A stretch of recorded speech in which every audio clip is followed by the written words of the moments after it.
Assalamualaikum warahmatullahi wabarakatuh. Perkenalkan, nama saya Laisa Lediana Maulid dari kelas 10 IBB.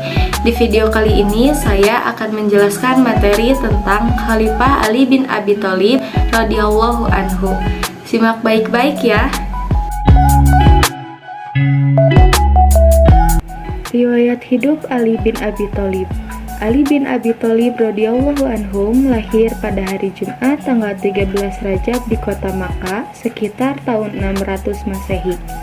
Ia lahir dari pasangan Abu Thalib bin Abdul Muthalib dan Fatimah binti Asad. Ketika lahir, ibunya memberi nama Haidar yang artinya singa. Namun, ayahnya lebih suka memberi nama Ali, artinya tinggi dan luhur. Abu Thalib adalah kakak Abdullah, ayah Nabi Muhammad SAW.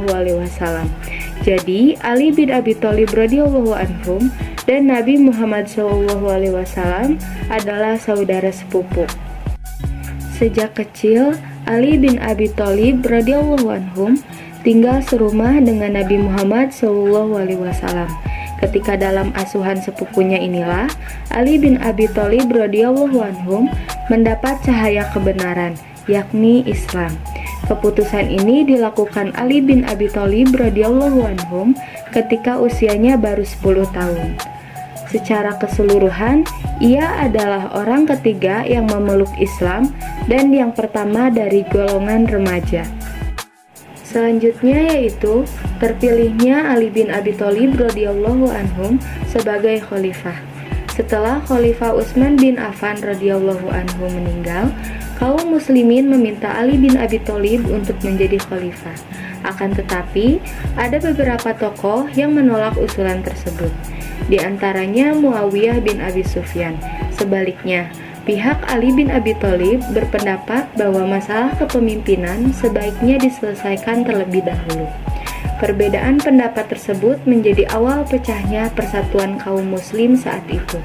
Akhirnya, Ali bin Abi Thalib tetap diangkat menjadi khalifah, meskipun ada beberapa kalangan yang tidak bersedia mengakuinya. Selanjutnya ada kebijakan dan strategi Ali bin Abi Thalib radhiyallahu anhum. Khalifah Ali bin Abi Thalib radhiyallahu anhum memerintah hanya 6 tahun. Selama masa pemerintahannya, ia menghadapi berbagai pergolakan. Pemerintahannya nyaris tidak pernah stabil. Pada masa pemerintahannya, ada beberapa kebijakan dan strategi yang diterapkan oleh beliau, di antaranya sebagai berikut.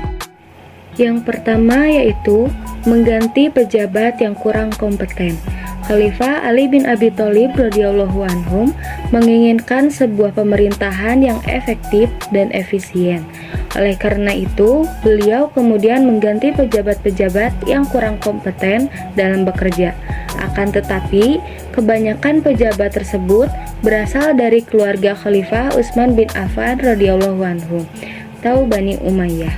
Akibatnya, makin banyak kalangan Bani Umayyah yang membenci Khalifah Ali bin Abi Thalib radhiyallahu anhu.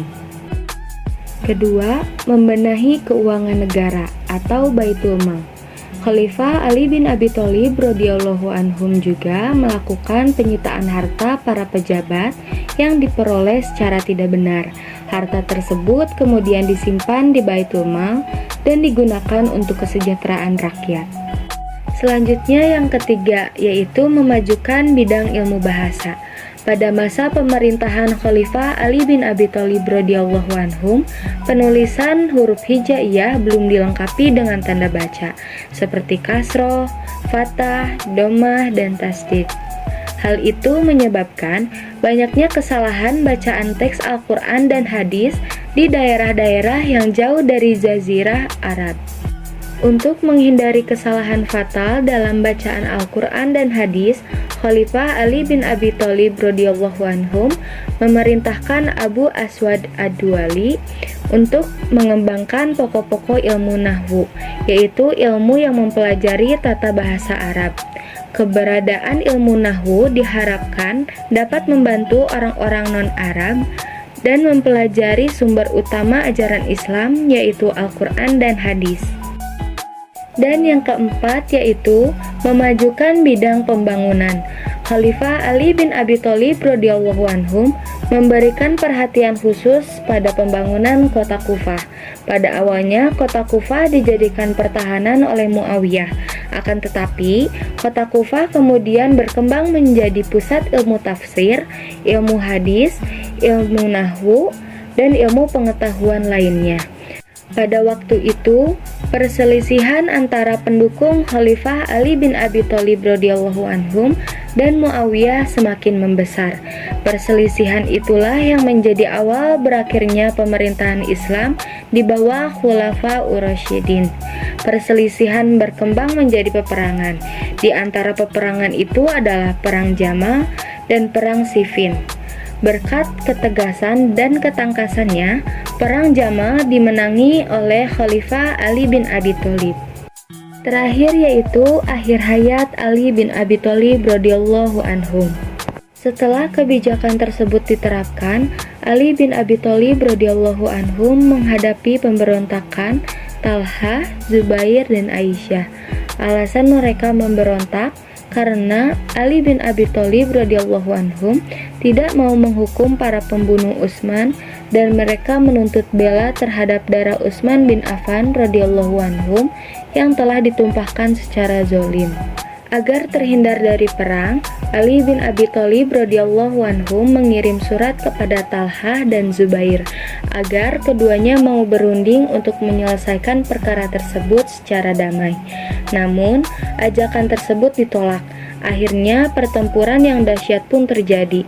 Perang ini dikenal dengan nama Perang Jamal atau Perang Unta, karena Aisyah dalam perang ini menunggang unta. Ali bin Abi Thalib radhiyallahu anhum berhasil mengalahkan lawannya. Zubair dan Talha terbunuh ketika hendak melarikan diri, sementara Aisyah diamankan kemudian dipulangkan ke Madinah dalam keadaan dihormati. Bersamaan dengan itu, kebijaksanaan Ali bin Abi Thalib radhiyallahu anhum juga mengakibatkan timbulnya perlawanan dari gubernur di Damaskus, yaitu Muawiyah. Muawiyah didukung oleh sejumlah bekas pejabat tinggi yang merasa kehilangan kedudukan dan kejayaan. Pasukannya bertemu dengan pasukan Muawiyah di Siffin. Pertempuran tersebut dikenal dengan nama Perang Siffin. Dalam Perang Siffin, Khalifah Ali bin Abi Thalib radhiyallahu anhum tertipu oleh muslihat pihak Muawiyah. Ali hampir memenangi, namun pihak Muawiyah meminta kepada Ali bin Abi Thalib radhiyallahu anhum agar diadakan perjanjian damai yang disebut perjanjian di Daumatul Jandal, dan perang ini diakhiri dengan tahkim, arbitrase. Akan tetapi cara tahkim ternyata tidak menyelesaikan masalah, bahkan menyebabkan timbulnya golongan ketiga, yaitu Khawarij. Artinya orang-orang yang keluar dari barisan Ali bin Abi Thalib radhiyallahu anhum. Akibatnya di ujung masa pemerintahan Ali bin Abi Thalib radhiyallahu anhum, umat Islam terpecah. Keadaan ini tidak menguntungkan Ali bin Abi Thalib radhiyallahu anhum. Munculnya kelompok Khawarij menyebabkan tentaranya semakin melemah, sementara posisi Muawiyah semakin kuat.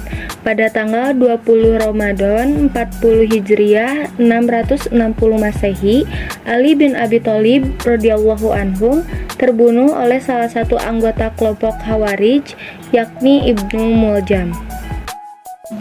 Sekian materi yang dapat saya sampaikan. Mohon maaf bila ada kesalahan dan kekurangan. Wabillahi taufiq wal hidayah. Wassalamualaikum warahmatullahi wabarakatuh.